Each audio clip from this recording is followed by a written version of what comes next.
Okay, welcome everybody. Thank you for joining me on my podcast presentation on the importance of the ISO 27001 and the impact that it has upon GDPR. Now, in this session, we're going to be talking about how protecting important data is now critical, especially in today's digital landscape and threat landscape. We're going to be learning how implementing the ISO 27001 can actually help your organization to safeguard against things like cyber attacks, cybercrime, data breach, and also most importantly comply with any legislation which you may be in. In particular, we're going to be dealing with Europe and the UK, so in our case it's going to be GDPR. Okay, let's move on. Right, so what exactly is the ISO 27001? Well, ISO 27001, it's actually a globally recognized standard which is created for information security management systems. So this basically encompasses any kind of any kind of artifact or hardware where data might be stored. It may be a local server, it may be cloud servers, it could be hard drives, it could be pen drives, mobile phones, laptops, tablets. So it deals with how the data on that is stored, and it also provides a framework and guidelines for how you can establish, implement, and maintain your company's or your organization's information security management system, which is what we know as the ISMS. Now, ISO falls, there's three things which fall under the ISO. So you've got your certification, which is just here.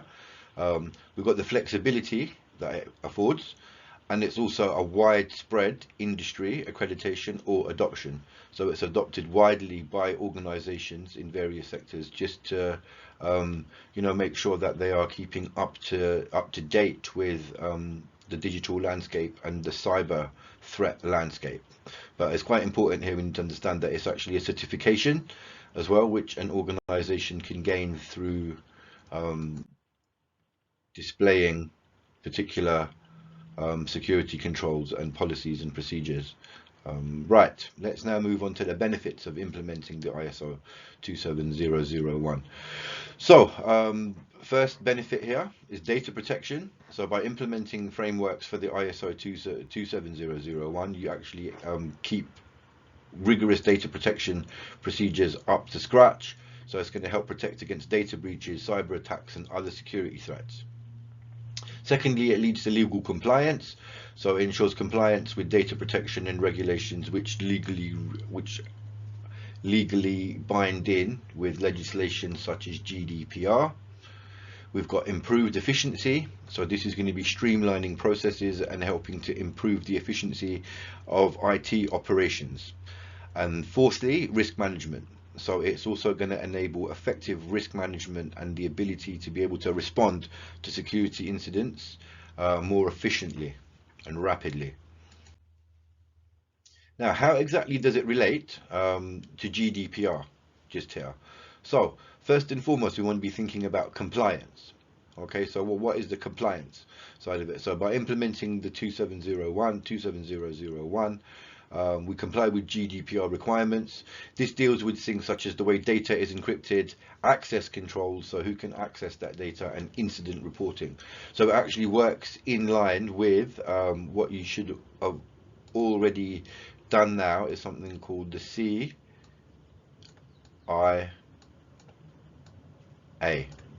Okay, and what CIA translates as confidentiality, integrity, and accessibility. So this is where the compliance should work with these three things in relation to cybersecurity. So both the ISO 27001 and GDPR are designed to protect organizations against data breaches and cybercrime and the loss of sensitive data.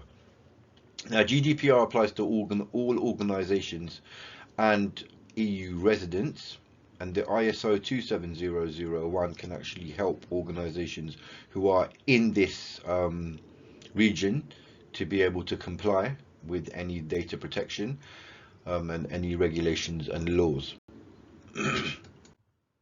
Now, let's talk about the key principles and the requirements of the ISO 27001. So as I stated before, in the slide before I showed you, we talked about something called confidentiality, availability, and integrity. So confidentiality means ensuring that any sensitive data is accessible only to individuals who are authorized to view that data or to access that data. Availability. So availability means that, well, ensures that the data and computer systems are available and accessible to those who are authorized to use it, or the intended users. And thirdly is integrity. So integrity means that we're ensuring that the data remains accurate, complete, uncorrupted, and safe. Okay, so we know that the data that we have is trustworthy. Now, how can we implement these three things: confidentiality, availability, and integrity? Well, we've got 4 bullet points down here. The first one is by first and foremost by conducting risk assessments and trying to identify and evaluate any potential security threats and vulnerabilities within your organization. You will then go on, once you've done this, you will then go on to maintain a system for managing and controlling your information security risk. So this is going to be some sort of ISMS, or your information security management system, and the policies and protocols that go with it. You're then going to go on and establish and implement, well, there you go, information security policies and procedures. You're going to create standards and guidelines, and then do your best to comply with your own policies and procedures.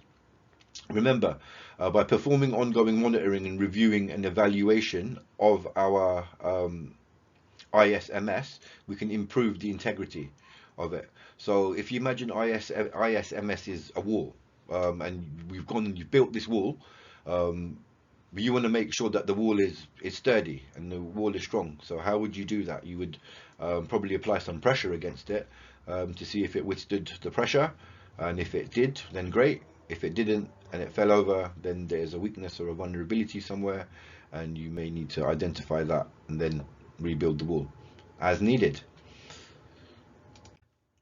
Right, so let's talk about the implementation and the certification process. So the process of implementing and certifying the ISMS is broken down into 6 phases or stages. Stage 1 is to plan.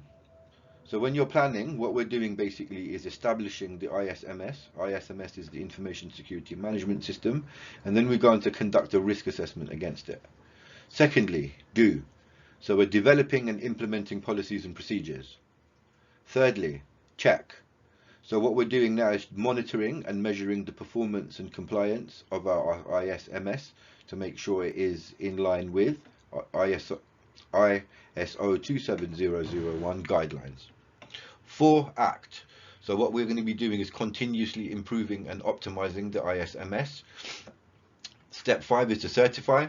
At this point, a third-party certification body will come in and verify our compliance, or your organization's compliance, with the ISO 27001. And step 6 is to basically maintain. So what you're going to be doing here, or what we are going to be doing here, is continuously monitoring and maintaining the ISMS to ensure that it is strong and working, and also to maintain the certification which is related to it. Right, so we're going to be concluding here. So just quickly, a quick overview. So the benefits of implementing the ISO 2701 it's a good thing for organizations to follow the guidelines on this. First and foremost, it increases the security of the organization, and by doing this, an organization actually increases the confidence of its clients and customers. Clients and customers are now, what's the word? Confident that their organization is protecting their data properly. Another thing, by having the ISO 27001, another benefit is that it lets the organization stay within legislation and legal compliance with GDPR. Thirdly, it actually allows the organization to keep monitoring and maintaining a high level and a high standard of security. And lastly, it also impacts on some insurance policies. So cyber insurance premiums are based on an organization's ability to be able to defend itself against cyber attacks and maintain strong encryption and strong protection for all of its data. So by having this certification, it may significantly lower insurance premiums for cyber insurance. Okay, team, that's 10 minutes. Thank you very much for your time, and I hope to see you in the next session. Thank you very much.